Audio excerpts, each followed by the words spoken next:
O senhor também aqui afirma que o ex-presidente teve várias reuniões com os generais, que o ex-presidente Jair Bolsonaro não queria que o pessoal saísse das ruas. Esse pessoal seriam as pessoas em frente aos quartéis do Exército? Sim, senhor, os manifestantes. Os manifestantes. E também é que o ex-presidente Jair Bolsonaro tinha certeza que encontraria uma fraude nas urnas eletrônicas e, por isso, precisava de um clamor popular para reverter a narrativa, que o ex-presidente estava trabalhando com duas hipóteses. A primeira seria encontrar uma fraude nas eleições e a outra, por meio do grupo radical, encontrar uma forma de convencer as Forças Armadas a aderir a um golpe de Estado. O senhor confirma essas declarações? Sim, senhor. Não era algo tão explícito assim, né? Tanto que eu comentei que foi a minha visão dos fatos do que estava acontecendo, né? Sempre se teve a ideia que pudesse, até o final do mandato, aparecer uma fraude real nas urnas. Tanto que em todas as minhas mensagens que foram, né, abertas aí por parte da investigação, todas elas eu falo que não foi encontrado nenhuma fraude, que tudo ficou no campo da estatística, que de certa forma não ia acontecer nada. Até porque não tinha apoio dos comandantes militares e não tinha subsídio de ter encontrado uma fraude ou algo que pudesse ser o estopim de algo. Em alguma dessas reuniões, em algum momento, após as eleições, até o dia 31 de dezembro, algum comandante, algum ministro, algum assessor apontou alguma fraude real nas urnas eletrônicas? Não, senhor. O que apareciam eram estatísticas, né? Os dados eram tirados aí do próprio site do TSE, trabalhados em computadores para tentar achar alguma coisa que pudesse levar a uma fraude, mas não se conseguiu comprovar nada. Completando aqui uma questão anterior, que o senhor disse que o então presidente Jair Bolsonaro não queria que o pessoal saísse das ruas, quem era o elo de ligação entre os manifestantes que estavam à frente dos quartéis ou do quartel aqui no comando militar do Planalto e o ex-presidente? Quem era o elo? Quem exercia essa função? O presidente, desde que ele perdeu as eleições, ele ficou muito recluso, né? As agendas oficiais quase não tiveram mais. E quem tinha esse contato externo, que todo dia passava pela manhã para atualizar o presidente o que estava acontecendo, era o general Braga Neto.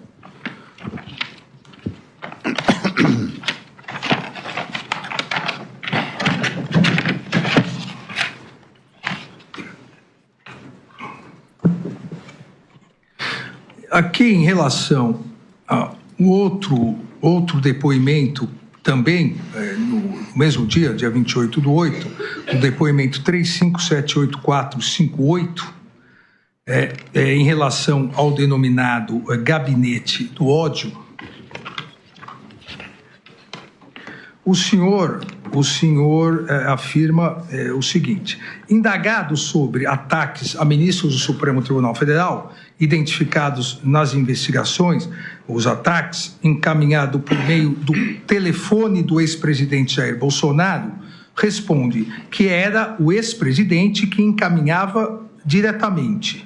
Indagado se quem manuseava o celular era o próprio presidente, respondeu que sim. O senhor confirma isso? Sim, senhor. Nas mídias sociais, particularmente o Facebook, que ele operava, e o WhatsApp dele era ele que operava.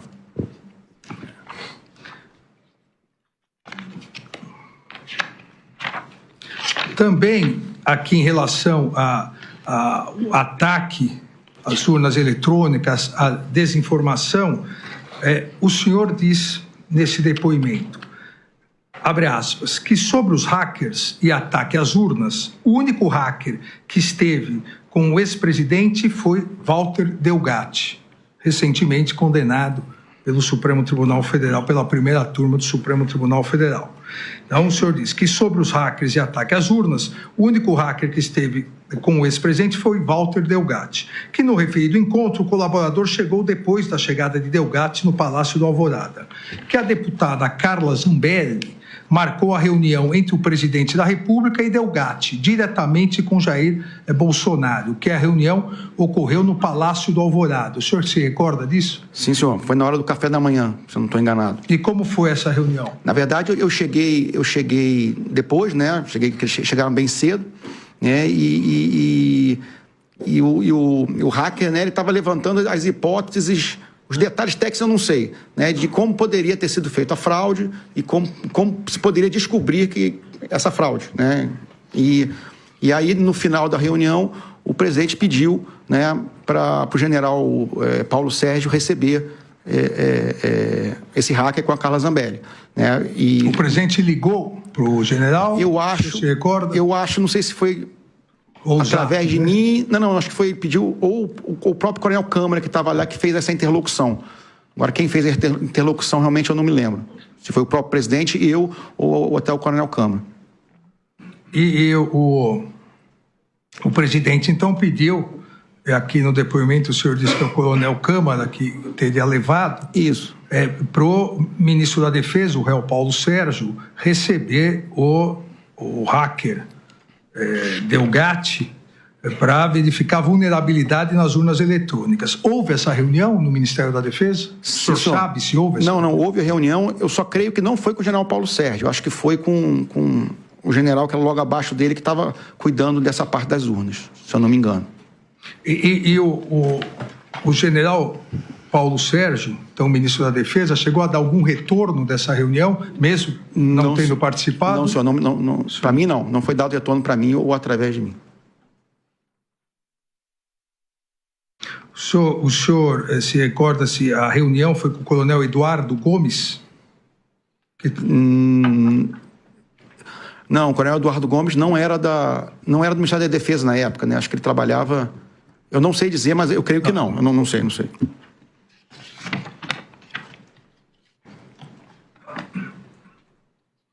Ainda aqui, nesse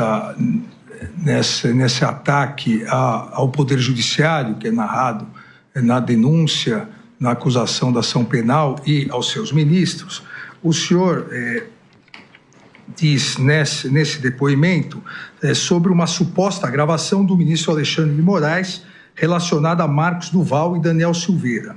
Respondeu que Daniel Silveira realizou contato com o ex-presidente Jair Bolsonaro, dizendo que o Marcos Duval tinha uma gravação do ministro Alexandre de Moraes, que o ex-presidente recebeu Daniel Silveira e, na conversa, Daniel Silveira disse que não havia gravação, que Daniel Silveira sugeriu que Marcos Duval gravasse usando o apoio da ABIN. O senhor se recorda dessa?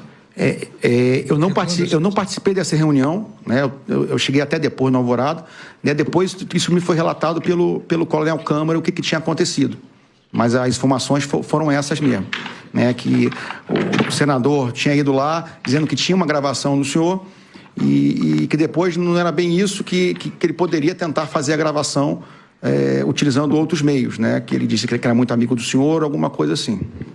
O senador Marcos Duval disse que era muito amigo meu. Sim, e queria usar outros meios para me gravar. Sim, senhor. Outros meios seria a BIM? Eu acho que os meios não, porque eu não sei quais meios que eles teriam, né? Mas seria usar algo que houvesse institucionalmente ou conseguisse sair fora.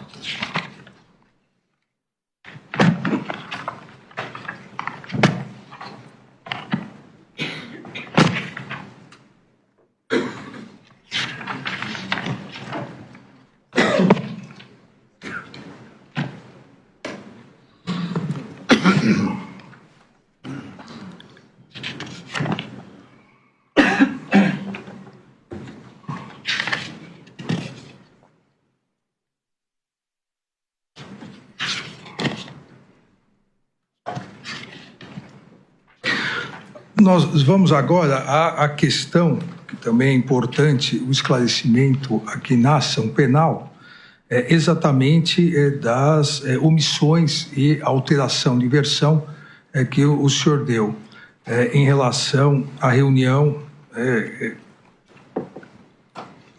que ocorreu no dia 12/11, a Polícia Federal, o senhor se lembra, é uma reunião que ocorreu na casa do general Braga Neto, no dia 12/11, a Polícia Federal apontou eventuais omissões em seus depoimentos dados no dia lá atrás, 11 de março de 2024 e no dia 19/11 de 2024.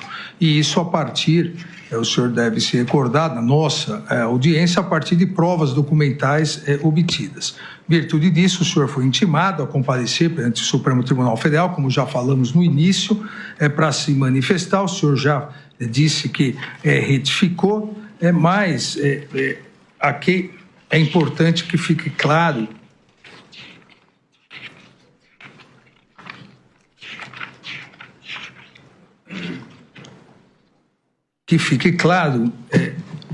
quem estava nessa reunião. Ou melhor, como foi marcada essa reunião, quem procurou o senhor, como foi essa reunião. Tá. Inicialmente, gostaria de explicar, ministro, que nesse momento, até pela minha função de ajudante de ordens, e isso pode ser comprovado pela quantidade de mensagens, de volume de mensagens que foram apreendidos e tem no meu celular. Meu celular era um local de desabafos, de pedidos, de questionamentos, de todo tipo. E como, da mesma forma, o que acontecia dentro do Palácio do Alvorada era um reflexo do que acontecia em todos os, digamos assim, grupos de WhatsApp e discussões de pessoas, apoiadores do Bolsonaro, alguma coisa assim. E a gente tinha de tudo. Só que a maioria das pessoas que vinham falar com a gente eram ou muito bravateiros, digamos assim, ou querendo apoiar os acampamentos. E os acampamentos na frente dos quartéis, eles sempre tiveram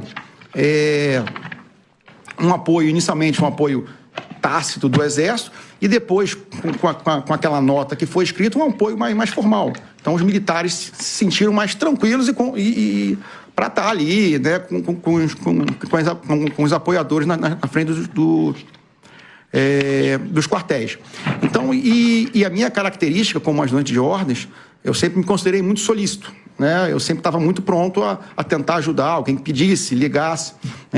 E essa reunião ela foi marcada a pedido do Coronel de Oliveira e do Coronel Ferreira Lima, que queriam conversar com alguém, queriam sugestões, alguma coisa, sobre o que estava acontecendo, as manifestações, até o apoio das Forças Armadas. E eu falei, eu não conheço ninguém, eu não tenho contato, meu mundo é restrito ali dentro do Palácio da Alvorada, presidente da República. Só que a sugestão foi, converse com o general Braga Neto. Ele que tem ele que faz esse enlace, não que ele seja um elo de ligação, mas ele que tem essa permeabilidade até mais política para poder conversar com ele. E aí assim foi marcado. Inicialmente até a gente ia fazer no Alvorada, porque eles também queriam tirar uma foto com o presidente, tudo. Só acabou que não deu, por algum motivo a gente foi direto para a casa do general Braga Neto. Lá, como eu bem relatei, eu não fiquei, porque o presidente tinha uma agenda mais tarde, até era por videoconferência, tem até o link na coisa, eu tinha que voltar até para preparar esse material tudo. Então eu peguei o início da reunião ali e logo depois eu já me ausentei para ir de volta para o Alvorada.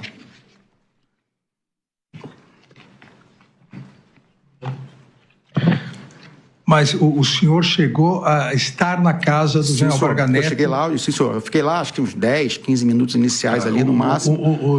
Os participantes desse encontro, além do senhor e do general Braga Neto, quem era? Era o Coronel de Oliveira e o Coronel Ferreira Lima. Major de Oliveira, na época. Enquanto o senhor lá estava, o que foi tratado? Basicamente, eles estavam insatisfeitos com o rumo do processo eleitoral, insatisfeitos com o rumo que até as Forças Armadas estavam tratando esses assuntos, e foi uma conversa nesse nível, inicialmente desse nível, o que poderia ser feito, o que deveria ser feito, sempre nessa toada. Mas não teve nada, naquele momento que eu estava presente, de radicalismo, ou de planejamento, ou de apresentação formal de alguma ideia ou de alguma ação. O senhor diz que em determinado momento o general Braga Neto pede para o senhor se ausentar, porque a partir dali seriam tomadas medidas operacionais, e o senhor, por ser muito ligado ao ex-presidente não poderia participar. Na verdade, foi concomitantemente com a minha saída. Eu tenho que sair, então não é bom que você não fique, vamos conversar, até para não aproximar nada do presidente ou nenhuma relação com manifestantes ou contatos com alguém. Mas ele chegou a dizer isso. Sim, senhor. O general Braga Neto.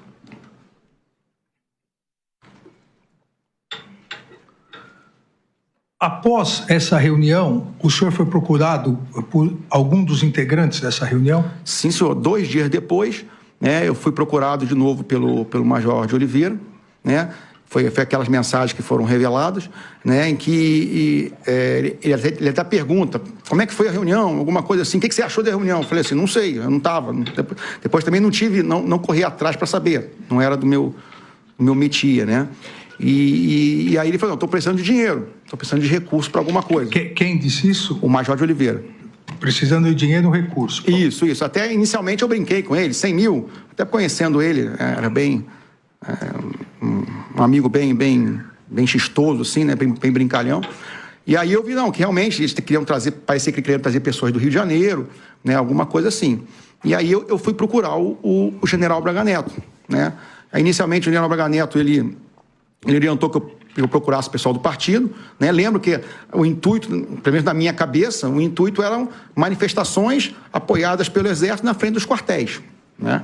Então eu fui procurar o general Braga Neto para perguntar sobre se havia alguma maneira, né, do partido ou alguém ajudar. Ele orientou que eu falasse com o pessoal do partido. Aí eu falei com o coronel, não me lembro o nome do coronel, tesoureiro do partido. Tesoureiro do Partido Liberal.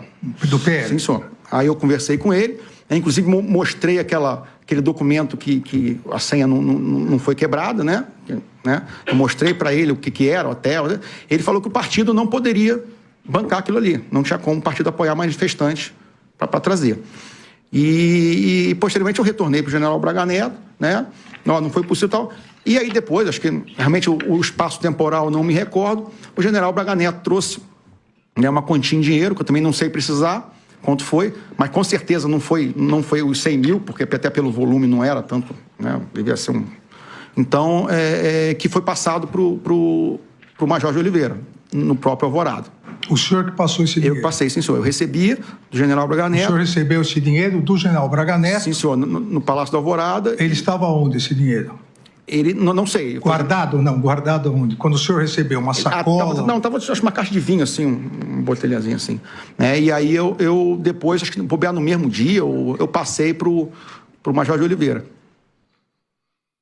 Então, essa questão exatamente foi a questão que, num primeiro momento, e por isso é bom ficar bem claro, num primeiro depoimento, na verdade em 2 depoimentos, o senhor não havia se referido. Depois que a Polícia Federal advertiu o juízo e houve, por parte da Polícia Federal, com o parecer da Procuradoria, o pedido de decretação de prisão e houve aqui uma nova audiência, o senhor foi advertido não só que poderia ser decretada a sua prisão, como rescindida a colaboração, se qualquer omissão ficasse comprovada.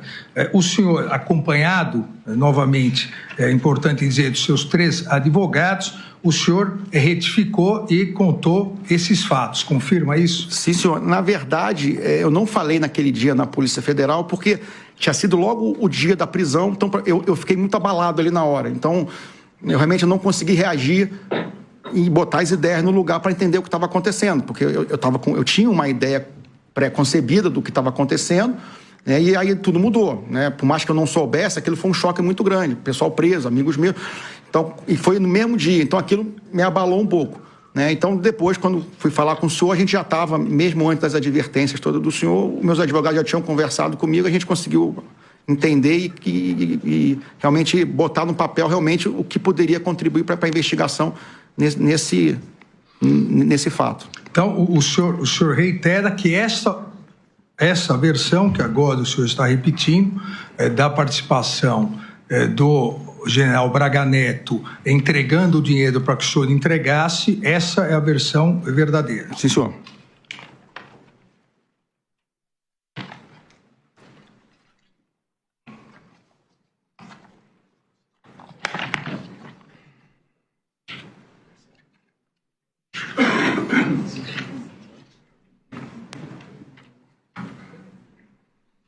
O senhor tomou conhecimento do planejamento da ação, da Operação Punhal Verde e Amarelo? Não, senhor.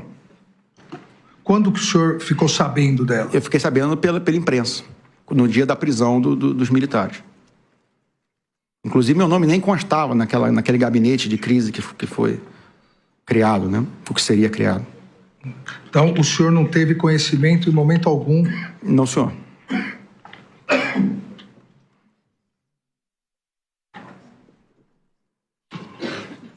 Muita gente no rádio ouvindo aqui a Jovem Pan, está agora consultando papéis, está lá o Mauro Cid. O senhor sabe de onde veio esse dinheiro? Não, senhor. Oh. Provavelmente, pelo que a gente sentia ali, até das manifestações, era o pessoal do agronegócio que estava, de alguma forma, ajudando a manter ali as manifestações na frente dos quartéis, né?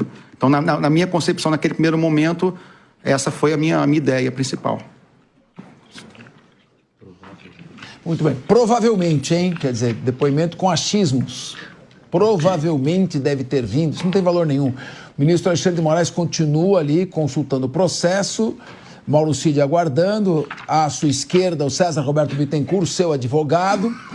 Então, ali estão o senhor teve acesso a um arquivo Copa 2022 que detalhava a logística dessa operação?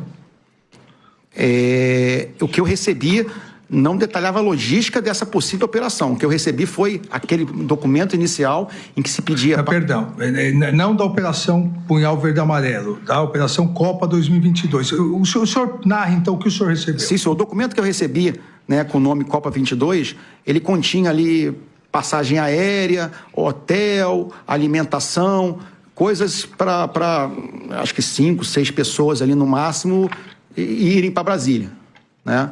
Mas não tinha nenhum tipo de detalhamento que eu ia fazer, onde eu ia ficar. Hotel, passagem aérea, dinheiro para alimentação, coisas assim do dia a dia. O senhor recebeu de quem? Eu recebi do Major de Oliveira. O senhor repassou para alguém? Não, senhor, não repassei para ninguém. Eu não me lembro se eu imprimi para mostrar para o coronel do tesoureiro do PL ou se eu mostrei no próprio computador ou no próprio celular, né? Para ele dar uma olhada nas necessidades que eles tinham solicitado. Muito bem, está lá aguardando. Lembrando que Mauro Cid é delator, não testemunha. Suas palavras só valem se forem confirmadas por alguma prova. Em relação a esse Alexandre de Moraes vai estar aí, volta a falar. Esse final de ano, o senhor tomou conhecimento que houve por parte do então presidente, o Jair Messias Bolsonaro, ordem de monitoramento do relator dessa ação penal, ou seja, do meu monitoramento? Ministro, o único momento que o presidente pediu alguma informação do senhor foi já no final do ano, em que ele recebeu uma informação que, teoricamente, o general Mourão estaria se encontrando com o senhor em São Paulo. Então, ele queria confirmar se essa reunião teria acontecido.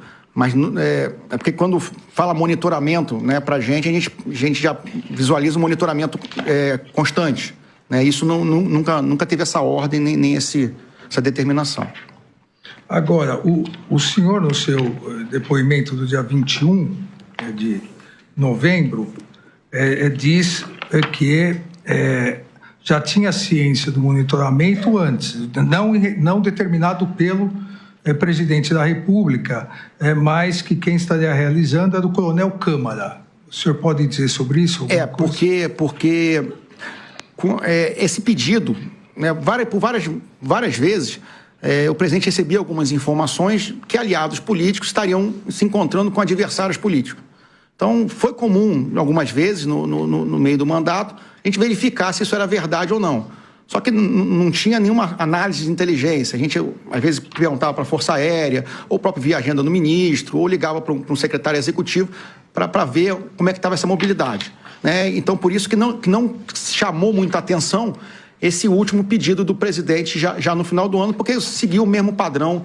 E como, naquele momento, toda a estrutura presidencial ela já estava, como é que eu vou dizer, desativada, né? Gabinetes, tudo, né? Então, quem a gente tinha o maior contato, que trabalhava um pouco com isso, era o coronel Câmara. Então, foi por isso que eu fui pedir para ele. Esse foi não o monitoramento pedido pelo presidente. Foram 2 vezes, né? Uma vez, quem pediu foi o de Oliveira, que foi no dia 16. Que foi no dia 16, eu acho. No dia 16 de dezembro, quem pediu o meu monitoramento foi... o Major de Oliveira. Major de Oliveira. Isso. E o senhor fez como? Eu perguntei pro coronel Câmara. As 2 vezes que pediram para saber qual a localização. E o segundo monitoramento foi em que dia, o senhor se recorda? Já foi final do ano, foi ali nos últimos dias do ano. Né? Foi nos últimos dias do ano. Foi aquela brincadeira que o coronel Câmara fez da professora, onde está a professora. E aí foi o pedido do presidente. Então, o presidente, o senhor também passou para o coronel Câmara. Sim, senhor. Certo. Depois nós vamos fazer alguns comentários sobre a forma como esse interrogatório está sendo feito. Aguardem a parte dos debates aqui, enquanto o ministro faz a próxima pergunta. Não ouviu o procurador-geral até agora. De novembro, o senhor disse... em relação ao também réu general Mário, que nas conversas que ele tem comigo, se o senhor reparar, ele fala que ele tem 2 pedidos para mim, isso tudo entre aspas. Ele cita que podia ser feito até o dia 12 e depois até o dia 31, que o presidente fala que podia ser feito, né? Que tinha que ser feito porque os militares iam passar do comando e já ia começar a troca. Aqui o que podia ser feito até o dia 12 ou dia 31, segundo o general Mário falava para o senhor, que também o presidente fala que podia ser feito? Porque tinha-se uma pressão grande, se os generais que estavam, né, o general Freire Gomes, não fosse fazer nada, que uma alternativa seria trocar os comandantes para que o próximo comandante do Exército assinasse ou tomasse uma medida mais dura e radical. Né? Então, isso estava dentro daquele contexto de pressionar os militares, né, de alguma forma, ou pressionar o presidente a assinar um decreto. Toda a pressão que estava sendo feita em cima do presidente era para que o presidente assinasse um decreto. Né, aí eu só não consigo dizer qual decreto, porque parece que tem vários ali, né? Qual decreto? Mas que ele assinasse um decreto que determinasse uma ação militar, o estado de defesa, estado de sítio, né? E mais uma vez, eu só complemento. Por favor. Que mais uma vez eu falei para o general Mário, né? Concordei, tinha que ser até o dia 12, mas que com certeza nada vai acontecer. Né? E o outro pedido do general Mário foi com relação aos caminhões. Né? Parecia que o pessoal estava prendendo os caminhões, né? E ele queria que o Exército não deixasse ou ajudasse de alguma forma os caminhoneiros. Aguardando aqui, próxima pergunta do Alexandre de Moraes. Por mim, nesse depoimento do dia 21, sobre essa contradição, o senhor diz que quem teria conhecimento da Operação Punhal Verde e Amarelo seria o general Braga Neto, que os generais Paulo Sérgio e general Ramos não tinham esse conhecimento. E diz, quem estava realmente era o general Braga Neto. Sim, só que quem participou da reunião junto com os 2 militares foi o general Braga Neto. Mas realmente eu não posso afirmar que ele tomou ciência ou que foi apresentado para ele ou que ele tomou conhecimento de todo o planejamento que pudesse ter sido feito. Certo. Muito bem. Alexandre de Moraes conduzindo o interrogatório. Na verdade, normalmente é a acusação quem procede todas estas perguntas, né? Também há aqui um trecho... daqui a pouco a gente comenta. Que o senhor diz que o general Braga Neto falava para o presidente, e o senhor reiterou aqui que após o segundo turno das eleições, o ex-presidente Jair Bolsonaro ficou mais recluso no Palácio do Alvorada, e quem ia constantemente, e aqui nos depoimentos o senhor fala 2 vezes por dia, de manhã e final da tarde, era o general Braga Neto. E depoimento do senhor disse que falava com o presidente. Não só ele, como também o general Mário falavam para tirar entre aspas, tira o Freire Gomes e coloca ou Arruda ou Teófilo, porque eles vão tocar para fazer alguma coisa. O senhor confirma essa declaração do senhor? Sim, senhor. Sim, senhor. Existia essa pressão para que, se o general Freire Gomes não tomasse alguma atitude, que colocasse militares que poderiam tomar essa atitude. Muito bem. Existia uma pressão.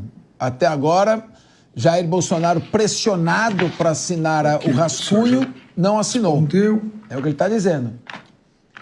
Bolsonaro, ex-presidente Bolsonaro foi pressionado a assinar o rascunho do decreto Cid e não assinou. Só para não ser injusto e às vezes ficar uma ideia errada, independente do que possivelmente os militares poderiam falar, não significaria o que eles iriam fazer. Sim. Uma coisa é o que ele acha, outra coisa é dentro do círculo de legalidade das Forças Armadas, dificilmente, sem uma ordem, né, do comandante ou alguém, esse círculo de legalidade seria rompido. O senhor também coloca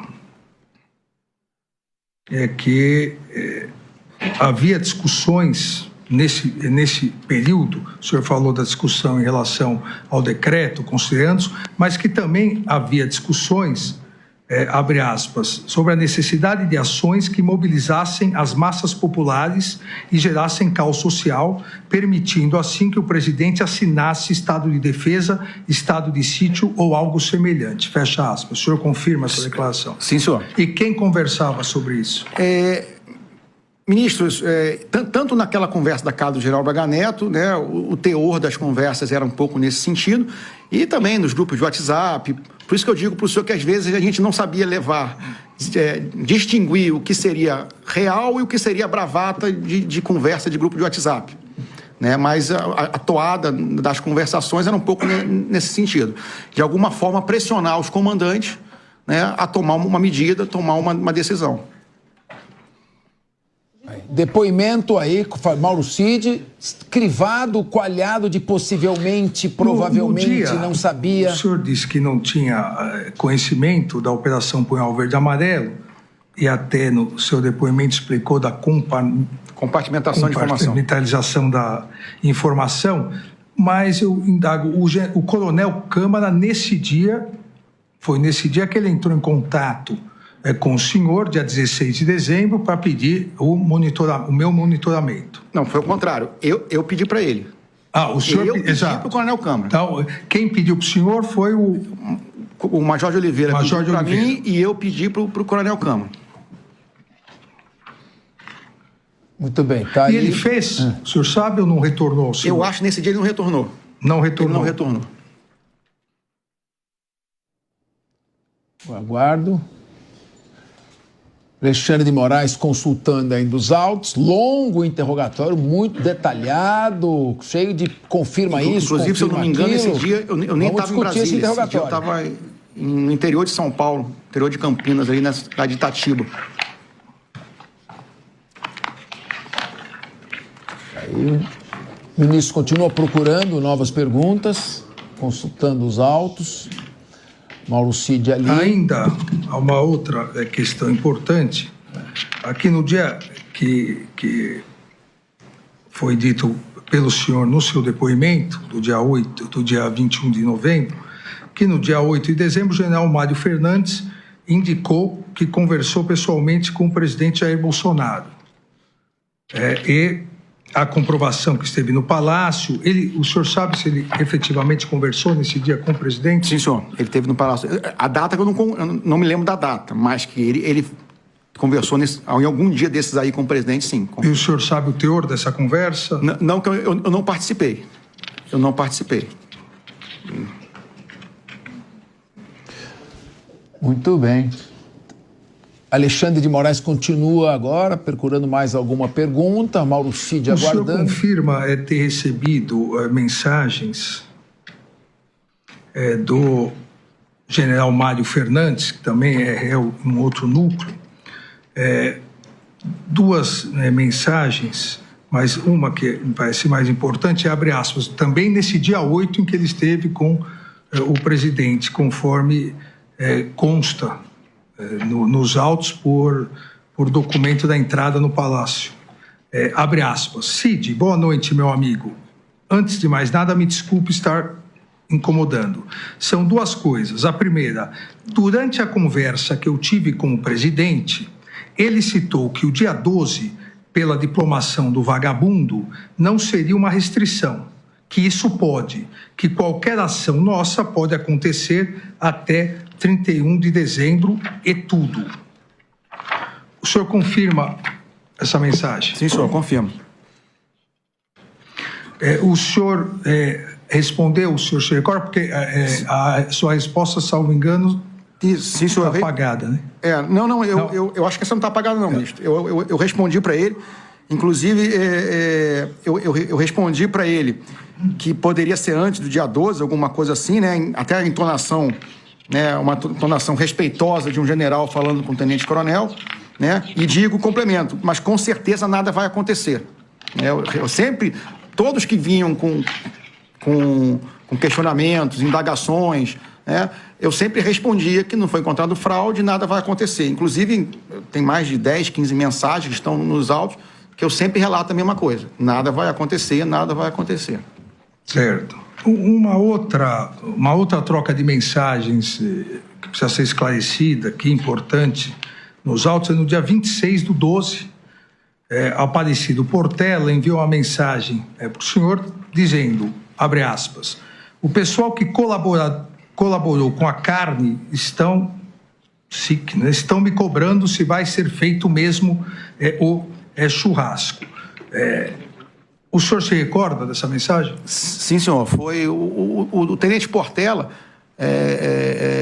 foi subordinado do presidente quando ele serviu no interior de Mato Grosso, e era um militar muito simples, né? E a cobrança dele ali é porque o pessoal ficou nos acampamentos 2, 3 meses ali, tomando sol, tomando chuva, e nada foi feito. Então, eles tinham a expectativa que alguma coisa fosse feita e que o presidente deveria tomar alguma decisão, alguma iniciativa. E como ele acabava sendo, né, mais próximo do presidente, as pessoas sabiam disso e cobravam dele. E ele via, de certa forma, cobrar de mim. Pô, nada foi feito, nada vai ser feito.